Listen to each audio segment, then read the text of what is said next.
جنتی اور دوزخی۔ بیان کیا جاتا ہے کہ حضرت عیسیٰ علیہ السلام کے زمانے میں ایک شخص مخلوق خدا کے لیے عذاب بنا ہوا تھا۔ اس کا سارا وقت لوگوں کو ستانے میں گزرتا تھا۔ ہوش سنبھالنے کے زمانے سے لے کر بڑھاپے کی عمر کو پہنچنے تک اس نے نیکی کا ایک کام بھی نہ کیا تھا، اور اس کی ان سیاہ کاریوں کے باعث لوگ اس کی طرف دیکھنا بھی پسند نہ کرتے تھے۔ اگر وہ نظر آ جاتا تو اس کے پاس سے گزرتے ہوئے خوف کھاتے تھے۔ ایک دن کا ذکر ہے کہ حضرت عیسیٰ علیہ السلام جنگل سے بستی میں آئے تو اس زمانے کا ایک عابد و زاہد شخص اپنے بلاخانے اتر کر آپ علیہ السلام کی خدمت میں حاضر ہوا اور نہایت عقیدت و احترام سے آپ علیہ السلام کے قدم چومے۔ وہ شیطان شخص دور سے یہ منظر دیکھ رہا تھا۔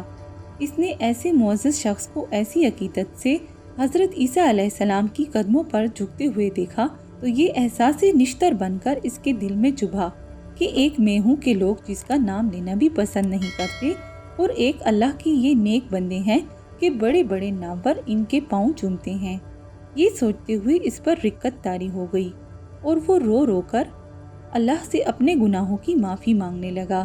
جس وقت یہ گناہگار کریہ ازاری میں مصروف تھا، عابد و زاہد کی نگاہ اس پر پڑ گئی۔ اس نے بہت غصے میں کہا، آخر یہ مردود یہاں کیا کر رہا ہے؟ اس کا یہاں کیا کام؟ یہ تو دوزخ کا ایندھن ہے۔ یہ تو ایسا بدکار ہے کہ دوزخ بھی شاید اس سے پناہ مانگے گی۔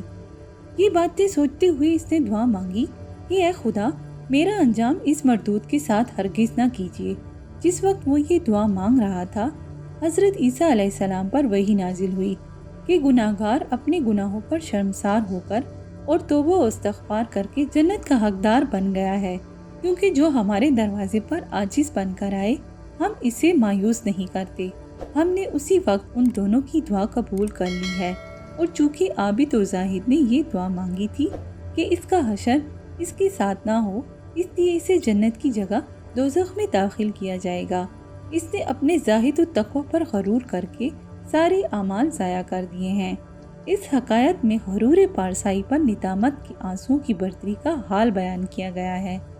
اس بات میں ذرا شک نہیں کرنا چاہیے کہ اللہ پاک کو غرور سخت ناپسند ہے، وہ اپنی پرہیزگاری پر ہی کیوں نہ ہو۔